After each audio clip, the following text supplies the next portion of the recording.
Coming up on Mountain News this morning, a bill to support the mental health of Kentucky firefighters is in danger of dying after being withdrawn from the Senate.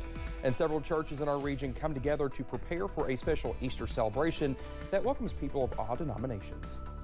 Dedicated to Eastern and Southern Kentucky, this is WYMT Mountain News this morning.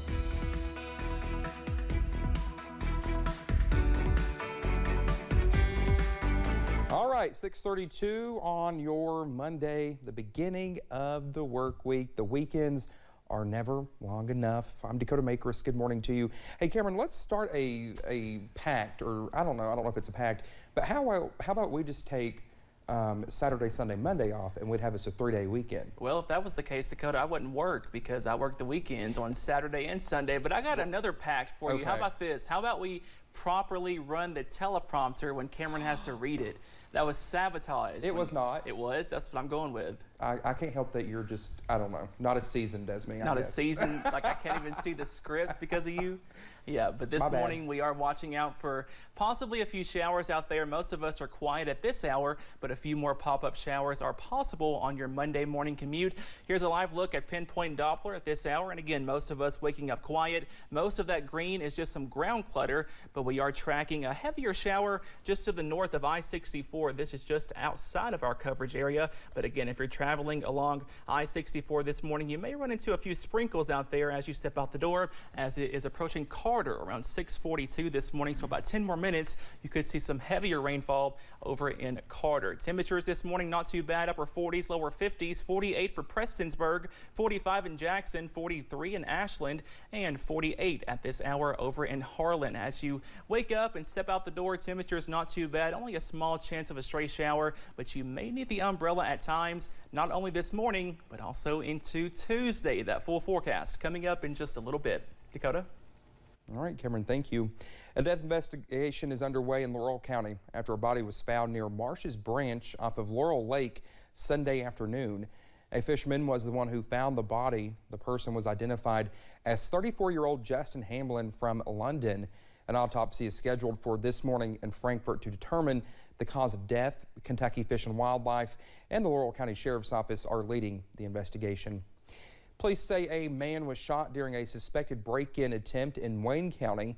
Police say the shooting happened at a home off of Highway 3284 just before midnight on Saturday. Police believe the man was attempting to force his way to enter the home when the homeowner shot him. There was a child inside of the home at the time of the suspected break-in. The man needed to be flown to the University of Kentucky Hospital for a gunshot wound. There were no other injuries. The Wayne County Sheriff's Office is continuing that investigation. And also in Wayne County, a local business was robbed at gunpoint early Sunday morning. The Wayne County Sheriff's Office responded to a call from an employee of a business on Kentucky Highway 167.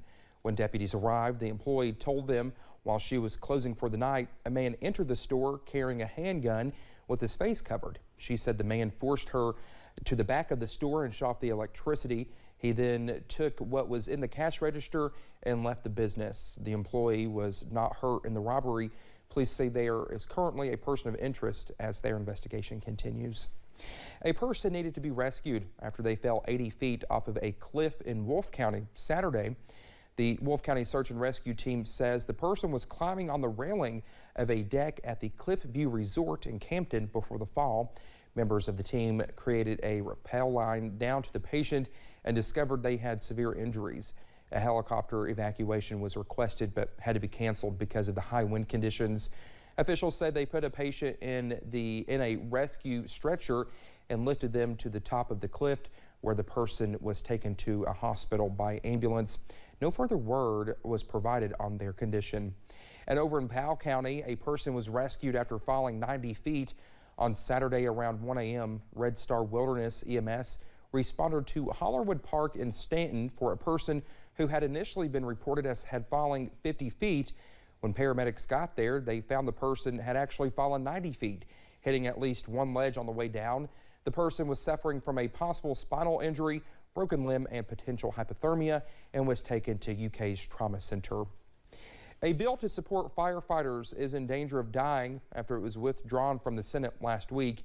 House Bill 52 would make it easier for firefighters in Kentucky to get services for PTSD and other mental health woes. Brandon Spencer has more on its impact. About 1 month ago, it seemed to be smooth sailings for House Bill 52. Legislative Director for Kentucky Professional Firefighters, Brian O'Neill, said the bill passed unanimously in the House floor and was expected to do the same in the Senate until it didn't. Was sent over to the Senate. It was assigned to a committee, but was never able to be called in a committee. So at that point, it kind of sits. So it still needs a reading.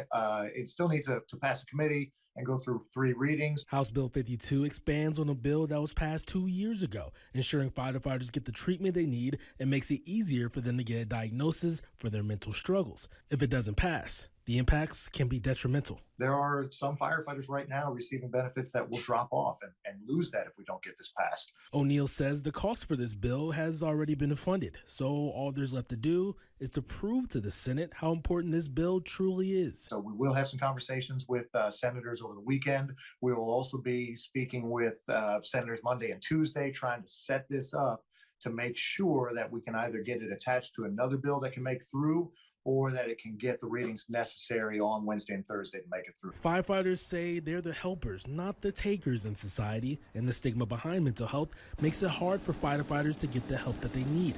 So O'Neill wants to ensure the financial aspect will lighten the load. And knowing that that hurdle is removed with this bill, knowing that you won't have to worry about the financial resources that could be impacted by seeking this help, that's a huge burden that's taken off. That was Brandon Spencer reporting. O'Neill says right now they're hearing mixed responses on the bill's changes, but he's remaining optimistic they will get it passed. One Harlan County mother is looking to host a safe and creative birthday celebration for her 2-year-old who suffers from numerous health conditions. Daisy Whitaker looks like your average toddler, but she was born with multiple health problems, leaving her with a lung disease, a feeding tube, and a poor immune system. With her 3rd birthday coming up, her mom Courtney is aiming to host a community parade to celebrate all that Daisy has overcome. She was born 3 pounds 3 ounces, 3/30/2020. Yes, she's the 3rd grandchild. She had 3 life-threatening surgeries. So her lucky number's 3. So we're kind of just praying and hoping that this is the year that the Lord just heals her and she just excels. Daisy's birthday parade will be taking place Thursday evening at 5:30 in Harlan County. The popular DanceBlue fundraiser returned to the Commonwealth during the weekend. The University of Kentucky hosted its annual 24-hour dance marathon. The marathon helps raise money for the Kentucky Children's Hospital. Students participating in the event shared why being there meant so much. To see how DanceBlue and how not just the money we raise, but the time we invest in them positively impacts them and gives them hope during a really, really hard time of their lives. It makes all the work worth it, and it's why we did. That's why I'm here today. DanceBlue Kentucky officially wrapped up at 8 o'clock Sunday evening. Well, multiple churches in the Kentucky River Valley are coming together in unison ahead of the Easter holiday. Our Chandler Wilcox details how they plan to combine talents for a worship event. This is their 4th and final rehearsal. Every voice together has formed into a fine tune.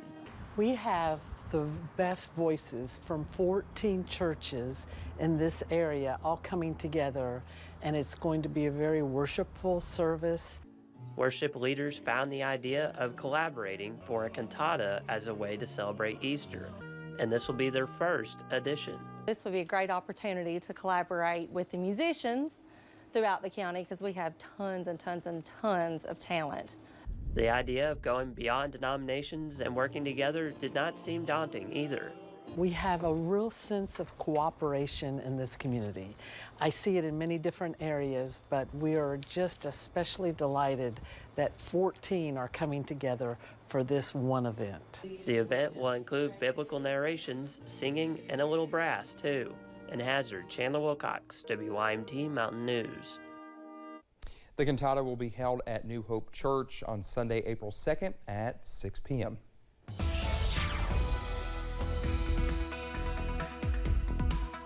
Well, we are tracking a few showers across the mountains as you wake up on your Monday. Here's a live look right now at Pinpoint Doppler, and we will take a closer look at one of the heavier showers on the board right now. This is just to the north of I-64 near Carter. Some heavier rainfall at this location. Also looking at a few sprinkles this morning over portions of Campbell County, Tennessee. This is just to the south and east of La Follette, so we could see a few sprinkles as you walk out the door this morning, but most of us at this hour, we remain dry. But as we go towards the rest of your Monday morning commute, we could still see a few more of those pop-up showers out there. High temperatures today topping out in the middle to upper 60s, and we are tracking more rain chances by Tuesday. Also some cooler temperatures by Wednesday and Thursday. That full forecast coming up in just a few minutes. Dakota? All right, Cameron, thank you so much. The time is 6:42. Still to come here on Mountain News this morning. Senate Minority Leader Mitch McConnell takes one step closer to getting back to work as he continues to recover from a fall that left him with several injuries.